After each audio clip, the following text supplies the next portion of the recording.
I was making the point earlier about if you're going to be up top in one of these organizations like a union, Mhm. it's got to be about the union. Like it can't be about you. That's how this goes. The trick bag with that is, of course, it takes a pretty significant ego to be the person who decides that you're going to lead a union. And look, we were talking about this with Tony Clark, the early Tony Clark, big old 6'8" dude, Yeah. you know, Major League Baseball player. He was rich before he showed up. That ain't nobody with no shortage of ego. Okay. Like that's how that's going to go. But the guy that's going to be in charge, you're not going to get that person generally without there being some measure of ego. And that almost always becomes counterproductive to the larger aims of what that person is doing. And that brings us to Jesse Jackson, Well done. right? Because look, Jesse Jackson died on Tuesday morning. You said you'd never been in a room with Jesse, right? Mm-mm. Jesse a bad motherfucker, man. Like there's sometimes and there's some people that's the only way to put it. When I was did the reading with Howard or the fireside chat with Howard for his book at the Jackie Robinson Foundation, and I heard a gasp. I was talking about Paul Robeson, and I was just like, "Look, man, that's a bad motherfucker right there." Like, look, man, that's only if you gas, you don't understand what I'm talking about here, right? Some people that just simply fits that description. And the thing with Jesse was what makes Jesse interesting to me is Jesse comes in as the younger man, right? With that whole crew over there with, with Dr. King and Abernathy and all those dudes, right? He's the younger cat, and he is also by far cooler than everybody else in the crew, right? Like he's pulling up with the leather jacket and the sweaters and just like he's that guy. He is absolutely next. And he knew it at every turn. And it's a great quote here from Stanley Crouch that was used in the New York Times obituary.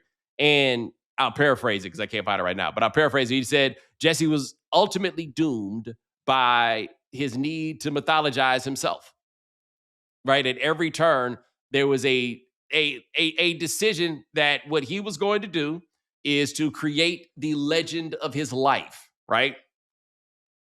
He also managed to live a legendary life, right?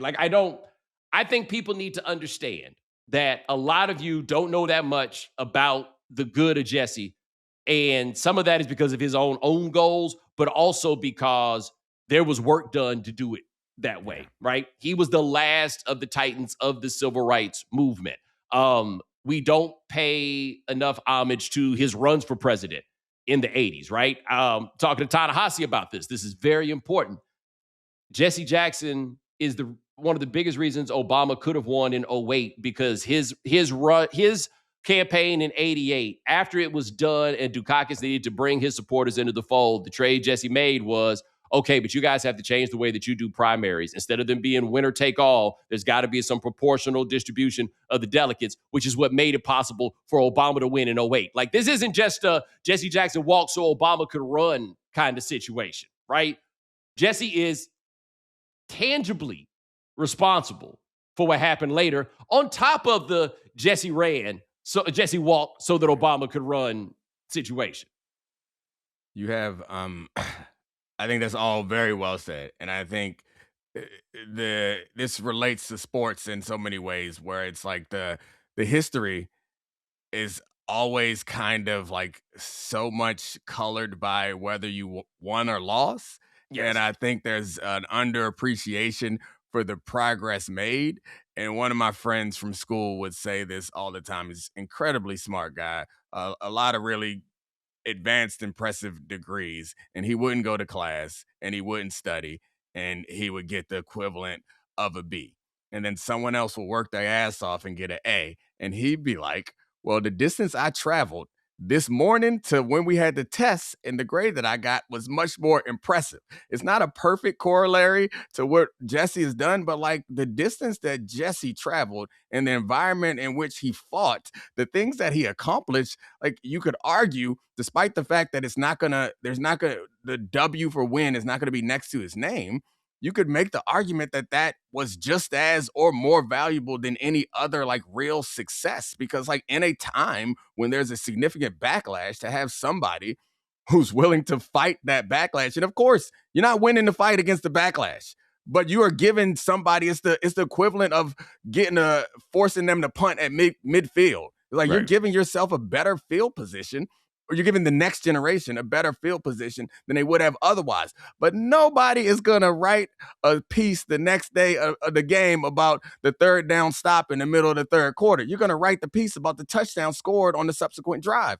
And I think there's something to be said for breaking up that pass on 3rd and 6. I think there's also the biggest thing with Jesse that I think can easily be lost by people who were but so aware of him is he has been perhaps the most impactful advocate for the broader working class of America that there has been. Like, this is not, Jesse's work was not simply the work of Black people. It was a broad, like the idea of the Rainbow Coalition was it's much more in line with the Fred Hampton type of situation, or as much as anybody else, right? Same Chicago sort of roots. It's very similar to the Harold Washington Coalition of 1983 that you put together, but it is working class people of all races and stripes, right? Fighting for them, like Operation Breadbasket, okay? Operation Push. It eventually became that Wall Street project, which is where it got a little weird for Jesse, because that's when you started having cronyism concerns and everything else, is when it went over there. Jesse's argument was, this is the next frontier of the fight. We got to be over there too. But once you start playing them reindeer games, right? It's real easy for people to get caught up in that. But the idea that Jesse was the fighting man for the working class, the 1988 campaign for Jesse Jackson is in large part the template of the Bernie Sanders campaigns that you saw later. If you go back and look at what he was talking about in 88, a lot of it sticks through. And he was going out and winning. Like, he won primaries in 88, making that happen. Now, America America don't live his raps. What a little show man, Michael Dukakis was like, this big. Ain't no way in the world in America a man this big run against a man this big, and the man this big wins. That's just not how we do things ordinarily, right? Yeah. That, like, basically, long or the short, being white is like being a foot taller than you really are. Yeah. The impact, and so the funny thing is, when you get older and read and learn more about it, like, I feel like growing up, the Rainbow Coalition and Jesse Jackson's run was almost kind of a joke. Yeah. And I didn't it was a joke for me. Like, I was born in 83. So like, what I did hear about it was like how ridiculous and absurd it was. And the idea that a Black person could ever be president, and how Jesse, and that was also, we started to learn more and more about his off the field issues. Yeah. Like those, like it all coalesced to make that all feel like a joke. And now, like, going back and reading about all that stuff, like recognizing the impact that he had is not something that's going to be the like title of a chapter in a history book, but the things that came afterwards couldn't have been possible without it. And it's funny that we like to think about history as fact, but it is like, it is fact, but it's selected stories, and we select people, and the choices that were made around Jesse Jackson and the prices that he paid for his issues is inconsistent with the way that we treat just about anybody else, because nobody really feels perfect. Like, Obama don't got nothing on his jacket. Everybody else got something pretty significant on their jacket. Yeah, Obama started playing the long game before anybody else. Like, let me tell you who was not about to get caught up sleeping with his wife's sister at the office. Oh, hell no. No. Obama's not getting anywhere near that. I am going to point this out, by the way, because if you haven't seen it, this is the funniest thing to happen after Jesse Jackson died. The most incredible statement. I provided office space for him and his Rainbow Coalition for years in the Trump building at 40 Wall Street. Responded to his request for help in getting criminal justice reform passed and signed when no other president would even try. Single-handedly pushed along and passed long-term funding for historically Black colleges and universities, which Jesse loved, but also which other presidents would not do. Responded to Jesse's support for opportunity zones, the single most successful economic development package yet approved for Black businessmen and women, and much more. I am fascinated by the idea that Trump's people were ready for this, right? They were like, the last thing anybody had on their bingo card is positive statement. They tried to act like Black History Month ain't going on. And Trump was like, nah, that Jesse dude is all right with me. But hold on. Here's where you get it. Jesse was a force of nature like few others before him. He had much to do with the election without acknowledgement or credit of Barack Hussein Obama, a man who Jesse could not stand. He loved his family greatly, and to them, I send my deepest sympathies and condolences. Jesse will be missed. And the thing about that last part is, not one lie was told.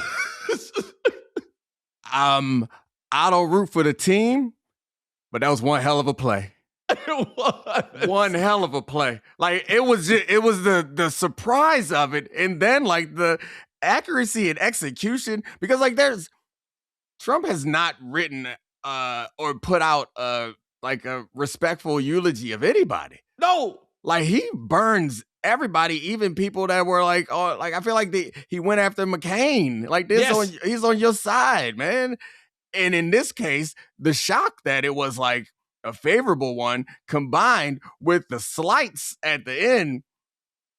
It's a well executed play, man. It's well designed, well executed. He hates Obama so much. And is so dedicated to hating Obama that he wasn't missing any opportunity, right? He was like, oh, this is a perfect time. And I will note, I hope Obama's people, when he put that out, I was like, oh boy, Obama better step to the plate. Because you can't let Trump outdo you now, dog. It's not an option. And by the way, he just set a fairly high bar. And he preemptively cut off any credit that you was gonna give him. Yes. Like, you ain't give him no credit before. Essentially, like, he ain't even like you. Ooh. And you didn't like him. Dirty move. Man, and that was, I mean, I will say though, I will never forget in 2008 watching Jesse, who, like I say, them two men had their issues, right? It's a very similar situation to like Jordan and Isaiah Thomas fighting for the soul of Chicago, right? Yeah. Like Isaiah being like, yo, I made it so that Mike could walk these streets. Perfect. And Mike don't give me no credit, right? Very similar, right? Yeah.